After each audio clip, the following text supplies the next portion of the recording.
জাতীয় ক্রীড়া পরিষদ সচিবের অপসারণের দাবিতে দ্বিতীয় দিনের মতো বিক্ষোভ করেছে কর্মচারী ইউনিয়ন। বৃহস্পতিবার কর্মরত অবস্থায় অসুস্থ হয়ে মারা যান ফোন অপারেটর সালেহা সুলতানা নাজমা। বর্তমান সচিব আমিনুল ইসলাম অপসারণ না হওয়া পর্যন্ত এই বিক্ষোভ চলবে বলছে ইউনিয়ন নেতারা। শহীদ লেফটেন্যান্ট শেখ জামালের ৭১তম জন্মদিন উদযাপন উপলক্ষে প্রীতি টেনিস টুর্নামেন্টের আয়োজন করে ফেডারেশন। প্রতিযোগিতায় অংশ নেয় জুনিয়র খেলোয়াড়রা। প্রতিযোগিতা ও শহীদ লেফটেন্যান্ট শেখ জামালের ওপর আলোচনা শেষে কেক কেটে জন্মদিন উদযাপন করা হয়।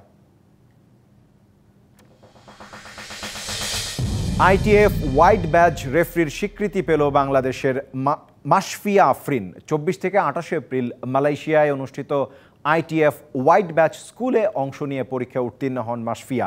এই হোয়াইট ব্যাজ স্বীকৃতির ফলে সব ধরনের আন্তর্জাতিক প্রতিযোগিতা পরিচালনার জন্য যোগ্যতা অর্জন করলেন তিনি।